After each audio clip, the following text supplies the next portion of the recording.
السلام علیکم ناظرین، آپ دیکھ رہے ہیں وصال اردو انٹرنیشنل پر پروگرام بات چیت اور میں ہوں میزبان غلام نبی مدنی۔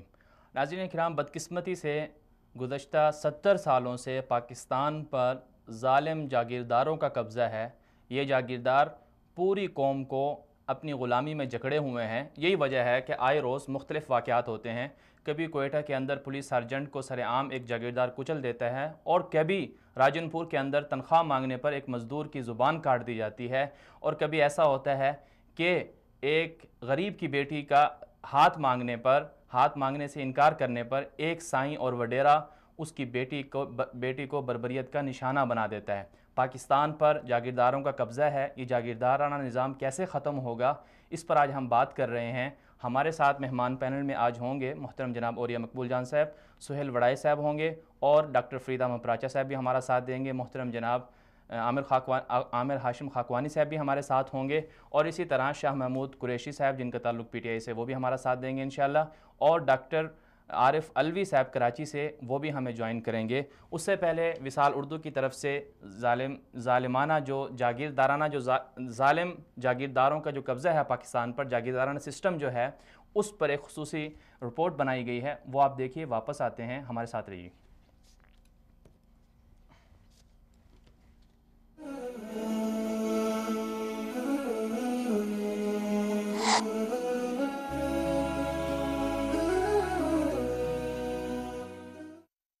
کوئٹہ پولیس سارجنٹ کو جاگیردار سردار عبدالحمید اچکزئی نے دن دہاڑے اپنے گاڑی کے نیچے کچل دیا۔ ڈیرہ اسماعیل خان 28 اکتوبر 2017 کو ذاتی دشمنی کی بنا پر 16 سالہ لڑکی کو 1 گھنٹے تک با اثر زمینداروں نے برہنہ کر کے گاؤں میں گھمایا۔ راجن پور زمیندار نے تنخواہ مانگنے پر مزدور کی زبان کاٹ دی۔ سندھ ستمبر 2017 میں میٹرک کی طالبہ تانیہ خاصخیلی کو وڈیروں نے بربریت کا نشانہ بنا کر قتل کر دیا۔ ملتان شاہ محمود کے بھائی مرید حسین نے سر عام مرید کو اس لیے تھپڑوں سے مارا کہ وہ اس کا غلام تھا تو اس نے آقا کی گستاخی کیوں کی۔ کراچی دسمبر 2012 میں وڈیروں کے بیٹوں نے نوجوان شاہ زیب کو قتل کیا۔ نوشہر و فیروز ایک وڈیرے نے نوجوان کے منہ میں جوتا دبا کر معافی منگوائی۔ نوجوان کا جرم صرف یہ تھا کہ اس کی گدھا گاڑی وڈیرے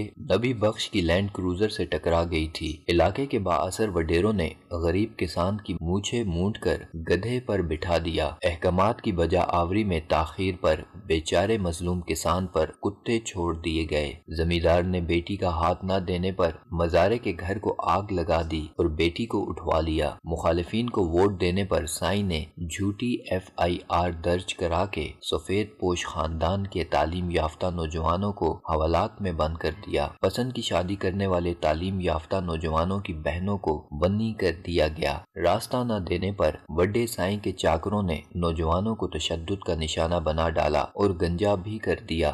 یہ اور اس جیسی بے شمار خبریں ہمیں ہر روز پاکستان میں سننے اور دیکھنے کو ملتی ہیں، جو شاخسانہ ہے اس جاگیرداری نظام کا جو 70 سالوں سے جونک کی طرح ملک کو چمٹا ہوا ہے۔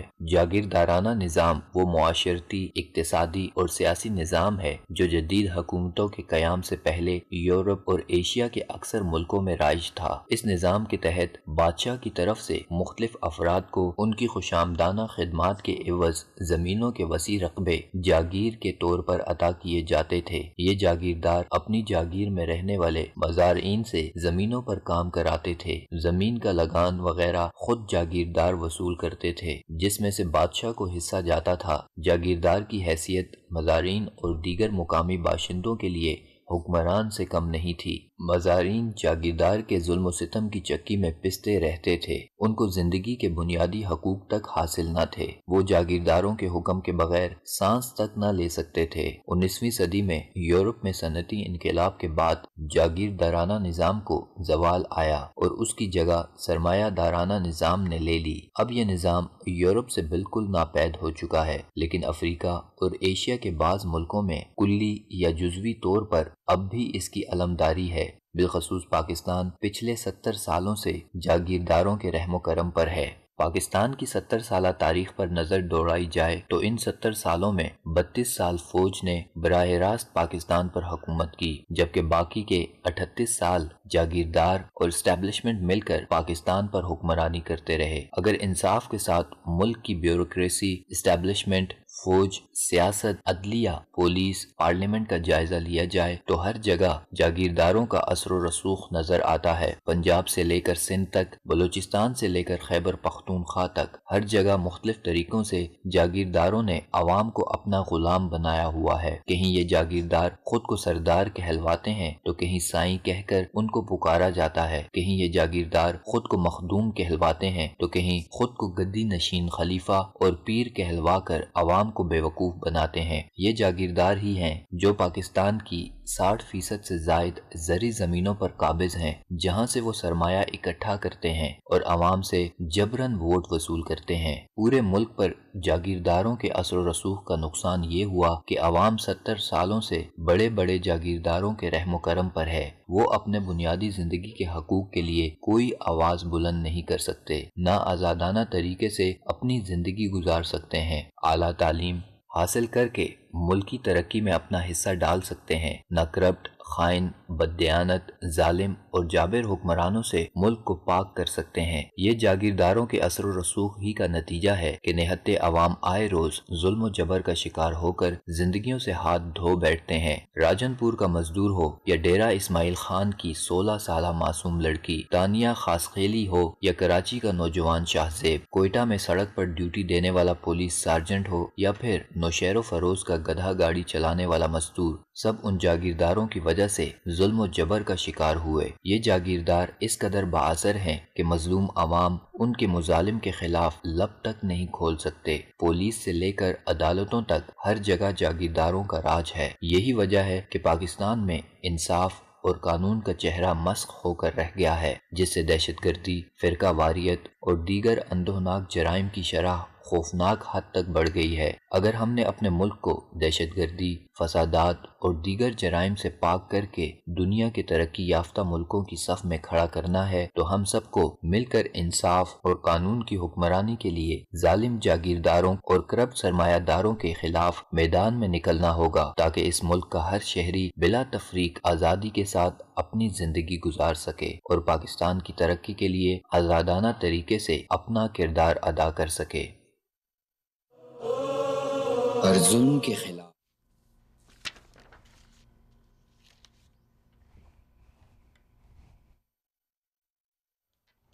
ویلکم بیک ناظرین، آپ دیکھ رہے ہیں پروگرام بات چیت اور میں ہوں میزبان غلام نبی مدنی۔ ناظرین کرام، آج ہم بات کر رہے ہیں ظالمانہ جاگیردارانہ سسٹم پر اور پچھلے پاکستانوں سے کہ کس طرح پچھلے 70 سالوں سے پاکستان پر ظالم جاگیرداروں نے قبضہ کر رکھا ہے۔ اب اس کی صورتیں مختلف ہیں۔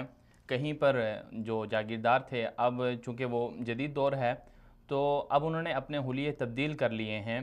پاکستان کے ہر ادارے میں، ہر جگہ پر جاگیردار ہی قابض ہیں۔ عام لوگ، غریب لوگ جیسے پہلے تھے ویسے کے ویسے ہیں۔ ہمیں یہ تو کہا جاتا ہے کہ جی پاکستان میں ترقی ہو رہی ہے اور غریب کو جو بنیادی حقوق زندگی ہیں وہ مل رہے ہیں، لیکن در حقیقت ایسا کچھ نہیں ہے، کیونکہ جو پاکستان کے 60% سے زیادہ جو زمینیں ہیں، جو علاقہ ہے زرخیز زمینیں، ان پر جاگیردار قابض ہیں۔ اور یہ جاگیردار پھر جہاں عوام سے ایک طرح ووٹ وصول کرتے ہیں، وہیں یہ جاگیردار جو زمینیں ہیں کاشت کے ذریعے یا اور مختلف ہیلے بہانوں سے اس کے ذریعے سرمایہ بھی اکٹھا کرتے ہیں۔ تو گویا جاگیرداروں کے پاس دو طرح سے ایک پاور آ گئی۔ ایک تو ووٹ کے حیثیت سے، چونکہ انہوں نے پوری جو 60% کے قریب جاگیردار ہیں وہ عوام پر قابض ہیں، ان سے وہ اپنی منمانی سے ووٹ وصول کرتے ہیں، اور دوسرا جو ہے وہ جو پاکستان کی جو زرعی زمینیں ہیں بڑی بڑی، وہ وہاں ان پر قابض ہیں، اور اس کے بعد جو ہے وہ اس سے سرمایہ اکٹھا کرتے ہیں۔ تو یہ جاگیردار جو ہیں یہ سرمایہ دار بھی بن چکے ہیں۔ تو یہ دونوں مل کر منمانی سے عوام کے اوپر حکمرانی کرتے ہیں اور عوام کو ایک طرح سے اپنا غلام سمجھتے ہیں۔ آپ پاکستان کے جو دیہی علاقے ہیں، شہروں میں کسی حد تک اب نظام چینج ہو گیا ہے، لیکن جو دراصل جو آپ کی زیادہ آبادی ہے پاکستان کی، وہ دیہاتوں میں رہتی ہے. آپ دیہی علاقوں کا، چاہے سندھ کے علاقے ہوں یا پنجاب کے علاقے ہوں، آپ کو ابھی بھی جو 70 سال پہلے جیسے جاگیردار عوام کے اوپر حکمرانی کرتے تھے یا انہیں اپنا غلام بنا کے رکھے ہوئے تھے، ویسے آج بھی آپ کو نظر آئے گا. عوام کو بنیادی سہولتیں میسر نہیں ہیں. آپ پاکستان کے کسی بھی بڑے سے بڑے جاگیردار کو یا ادنا سے ادنا جاگیردار کو نکال کر دیکھ لیں، وہ خود تو لاہور، اسلام آباد، کراچی اس طرح کے بڑے شہروں میں بڑی بڑی اعلیٰ کوٹھیوں میں رہتے ہوں گے، لیکن جو ان کے حلقے کی عوام ہے، جہاں سے وہ ووٹ لے کر منتخب ہوتے ہیں، جو ان کے آبائی علاقے کے جو لوگ ہیں، وہ ابھی بھی بنیادی ضروریات زندگی سے محروم ہوں گے. انہیں ہسپتال کی سہولت میسر نہیں ہوگی، اگر ہوگی تو وہ قابل بیان نہیں ہوگی اس کی صورتحال. اور اسی طرح انہیں بہتر جو تعلیمی ادارے ہیں، سکولز وہاں پر نہیں ہوں گے، اگر ہوں گے تو وہ برائے نام ہوں گے. اسی طرح جو دیگر جو بنیادی ضروریات زندگی ہیں، ان سب کا بھی یہی حال ہے جو پاکستان کے جو دیہی علاقے ہیں جہاں پر جاگیردار قابض ہیں. اب دیکھیں پچھلے 4-5 دن پہلے 2 المناک سانحات ہمارے سامنے آئے. ایک یہ کہ راجنپور کے علاقے میں کسی زمیندار کے جو مزدور تھے، اس نے تنخواہ مانگی تو اس کی زبان کاٹ دی گئی. اسی طرح ڈیرہ اسماعیل خان میں ایک لڑکی کو برہنہ کر کے گھمایا گیا، تو یہ بھی ایک افسوسناک صورتحال تھی. اس وقت ہمیں جوائن کیا ہے محترم جناب اوریہ مقبول جان صاحب نے، جو سینئر صحافی ہیں. السلام علیکم اوریہ صاحب، بہت شکریہ آپ نے ہمیں وقت دیا. اوریہ صاحب، آج ہم بات کر رہے ہیں جاگیردارانہ نظام پر. تو آپ کے خیال میں جاگیردارانہ نظام کیا ہے اور پاکستان میں کہاں کہاں اب تک جاگیردارانہ سسٹم رائج ہے؟ اوریہ صاحب، آپ آواز سن پا رہے ہیں؟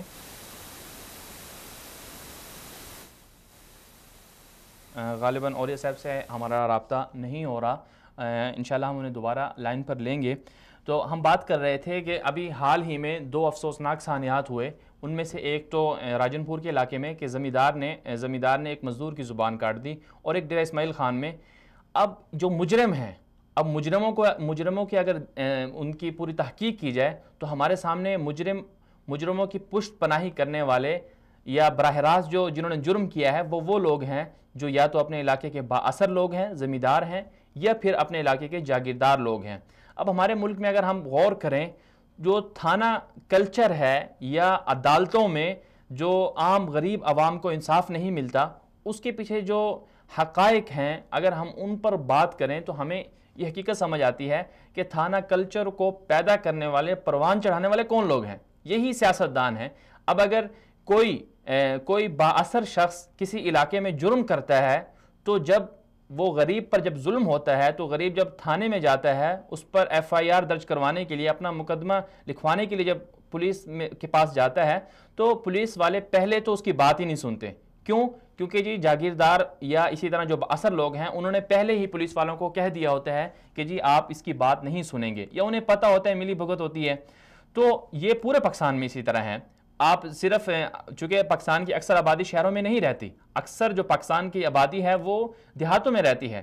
تو جو عام پبلک ہے، جو غریب عوام ہے، ان کے ساتھ ہر جگہ یہ سلوک ہوتا ہے کہ جب وہ تھانوں میں جاتے ہیں، جب ان پر کوئی ظلم کرتا ہے تو اس ظلم کے خلاف جب وہ اپنی شکایت درج کروانے جاتے ہیں تو ان کی شکایت کو سنا نہیں جاتا. اور اسی طرح پھر اس سے نقصان کیا ہوتا ہے؟ اس سے نقصان یہ ہوتا ہے کہ جو آپ کا عدالتی سسٹم ہے وہ ناکارہ ہو جاتا ہے. قانون کی جو حکمرانی ہے، قانون کی جو بالادستی ہے، وہ ناکارہ ہو جاتی ہے. آپ دیکھیں عدالتوں میں جو زیر التوا مقدمات ہیں، اگر آپ ان کو نکال کر دیکھیں تو اس میں غریب ایسے ہوں گے، جتنے بھی پاکستان میں مقدمات اس وقت زیر التوا ہیں وہ سب کے سب غریب لوگوں کے ہوں گے، عام عوام کے ہوں گے. اب دیکھیں سیاستدانوں کے جو مقدمات ہوتے ہیں ان کو فوری نمٹایا جاتا ہے. پاکستان میں اگر ہم عدالتوں کی بات کریں تو عدالتوں میں ہمیں ہر روز بڑے بڑے سیاستدانوں کے جو کرپشن کے مقدمات ہیں یا ایک دوسرے کے بارے میں ایک دوسرے پر الزامات کے حوالے سے مقدمات ہیں وہی ہمیں نظر آتے ہیں. اداروں کی جو اپنی ساکھ ہے اس حوالے سے جو مقدمات ہیں وہی ہمیں نظر آتے ہیں. لیکن کہیں ہمیں یہ نظر نہیں آتا کہ جی آج اتنے غریب لوگوں کو انصاف ملا، فلاں عدالت نے غریب آدمی پر جو ظلم ہوا اس ظلم کے خلاف ظالم کو پھانسی دی. آپ دیکھیں کتنے پچھلے مہینے میں کتنے واقعات ہوئے. آپ صرف اس کی مثال لے لیں جو گزشتہ 2-3 ماہ پہلے جو ایک واقعہ ہوا کوئٹہ کے اندر کہ عبد المجید اچکزئی نے جو ایک معروف جو ہیں جاگیردار بھی ہیں اور سردار ہیں قسم کے، وہ لوگ اپنے آپ کو سردار کہلاتے ہیں اور ان کے بھائی بھی حکومت میں ہیں، تو انہوں نے جب ایک سر عام پولیس والے کو اپنی گاڑی کے نیچے کچلا، ابھی وہ جیل میں ہے لیکن ابھی تک اس کو پھانسی نہیں ہوئی. کیا وجہ ہے؟ جب آپ کو واضح نظر آ گیا. اب کیا پاکستان کے اندر جب ایک سارے ثبوت، کیا ایک جو کیا کہتے ہیں غریب آدمی جو ہے اس کے قتل کا مقدمہ آپ کے لیے اتنا وہ ہو گیا ہے کہ آپ اس کو پیچھے ڈالا، ابھی تک اس پر فیصلہ نہیں سنایا گیا.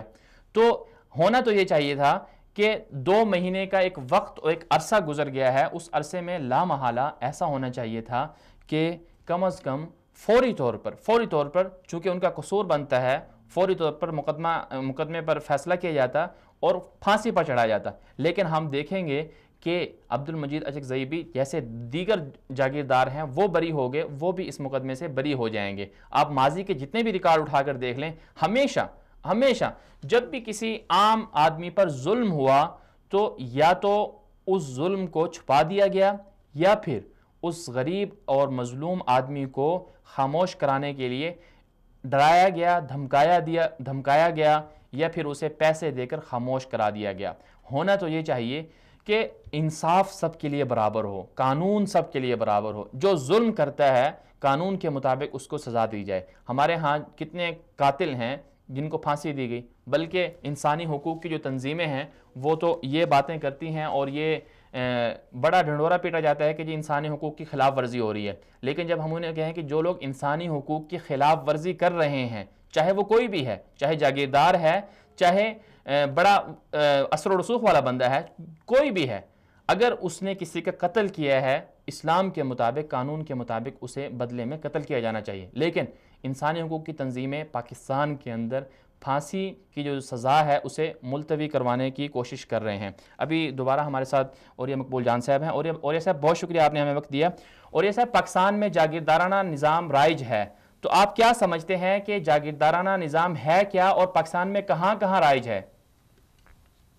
پورے کے اندر تو انگریز جہاں پر آیا تھا تو اس میں انگریز نے اپنے کچھ لائلسٹ تھے جس میں اس کو تقریباً 1757 سے لے کے 1857 تک اس کو سپورٹ کیا تھا.